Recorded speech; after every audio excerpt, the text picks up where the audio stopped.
Hello, biology students. We're going to talk about cellular respiration. The goal of cellular respiration is to convert the chemical energy in food, which is glucose, to the chemical energy stored in ATP. You remember from our talk about photosynthesis and from our talk about the organelles and cells that ATP is the currency our body spends in order to do activities, everything. Eating, digesting, sleeping, breathing, everything we do costs us energy, and that energy is ATP. We use carbohydrates first for energy, but any food we eat can be processed or broken down as a source of energy. So let's say that you have a big plate of spaghetti with a meaty sauce on top and then some cheese sprinkled on that. The spaghetti, the actual pasta, is made from grains, made from plants. It is carbohydrate. The meaty sauce, it has some vegetables in it too, which are full of carbohydrates, but it has some meat, which is protein. And of course, the cheese has some lipids or fats.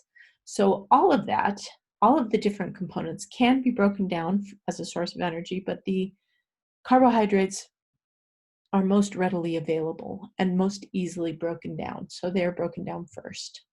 The chemical equation for cellular respiration is C6H12O6. You remember this as glucose from our photosynthesis slides, plus oxygen gives us, the product is, for every glucose molecule, we just have one glucose molecule, plus 6 oxygen molecules, we have 6 water, 6 carbon dioxide, and some energy in the form of ATP. This is our chemical equation for this.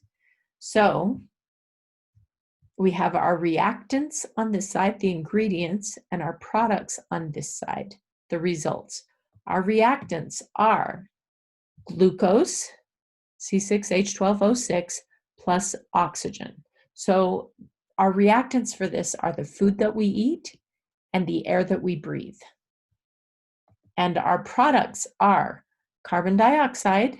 For every 1 glucose molecule and 6 oxygen molecules, we get out 6 carbon dioxide, 6 water, and some energy. So these products, how do we get rid of them? These are the waste products. These are what our body doesn't need. So this is carbon dioxide that we exhale. This is water that we urinate. And this is the energy that we must spend to function, to live. So a lot of this process happens in the mitochondria. So we're going to talk about the structure of the mitochondria. Most of cellular respiration takes place in the mitochondria. The inner membrane, in class, I told you that it was like not a solid ball that has only one surface area. Inside, it's folded in and out on itself. So there's a lot of surface area, so that cellular respiration can be happening in a lot of places. Okay, so that is why mitochondria is structured the way it is. These folds are called cristae. And then there's the matrix, the fluid-like substance. Remember that a mitochondria is not a cell itself. It is an organelle inside a cell.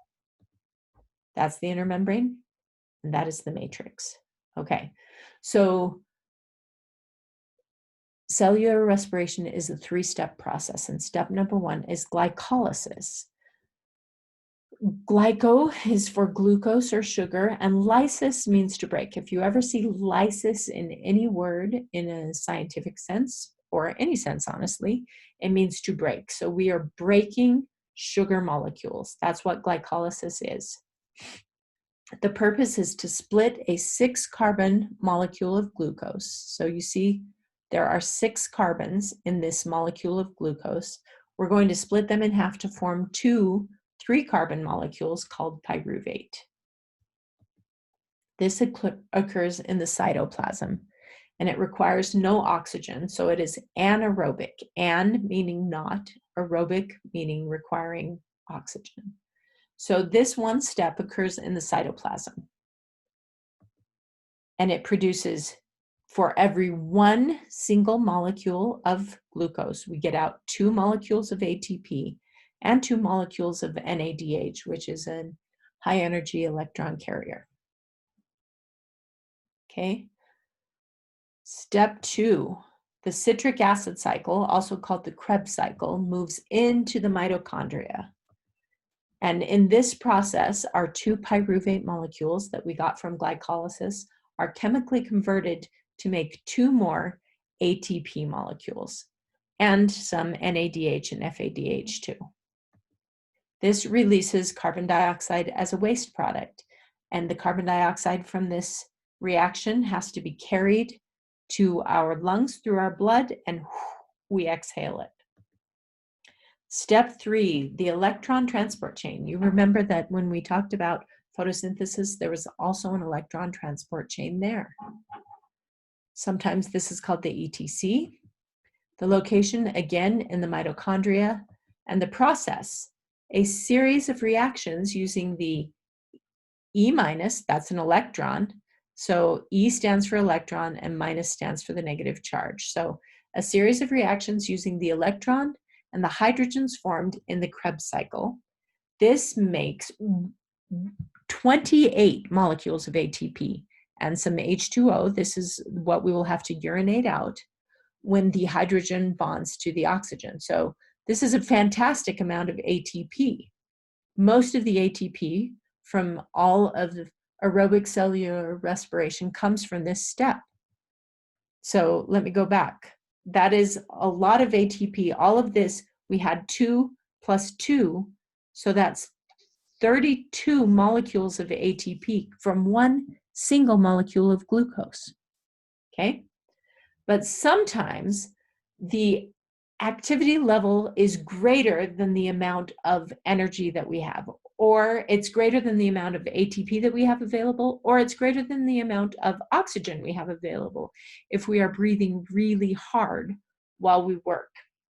So then instead of doing aerobic respiration, we do anaerobic respiration. In anaerobic respiration, we don't have enough oxygen to create all of those reactions. So this means, again, without oxygen, the pyruvate from the glycolysis step is converted into lactic acid and 2 ATP molecules. So lactic acid is that acid that settles in your muscles when you're working very hard. So you might be doing a workout that you've never done before, lifting weights heavier than you've lifted before, running farther than you've run before. You might be trying a new activity, snowboarding, or I don't know, an activity you've never done. And then a day or two later, your muscles tell you you were working really hard. Your energy level exceeded the amount of reactants, the amount of ingredients that you had available. So instead of creating a ton of ATP for energy, you created lactic acid, which settled into your muscles and actually damages your muscles. And you feel it later, and it created only 2 ATP. Okay, so the total ATP produced from an aerobic respiration is we get 2 from glycolysis, 2 from the Krebs cycle, and 2 from the electron transport chain for a total of 32 ATP. If we're doing anaerobic respiration, we just get 2 ATP, and we get lactic acid, sore muscles afterward. So a lot of people think that sore muscles mean, oh, I worked out so well, I did good work. Well, it can mean that. It can mean that. Or it can just mean it was a new activity and your body's energy needs exceeded the ingredients it had to make energy. So just because you've gotten used to a certain type of activity and you're no longer getting sore from it doesn't mean that it's not good for you anymore. It just means that you are completely into aerobic respiration and your body is efficiently creating all of these energy molecules from what you're doing. Okay, so let's think about the similarities between photosynthesis and cellular respiration now that we've learned about both of them. Okay, look at these. Look at our reactants and our product here and compare them with this. Compare. Look at our reactants here, water and carbon dioxide, and our products here. Look at our reactants here and our products here.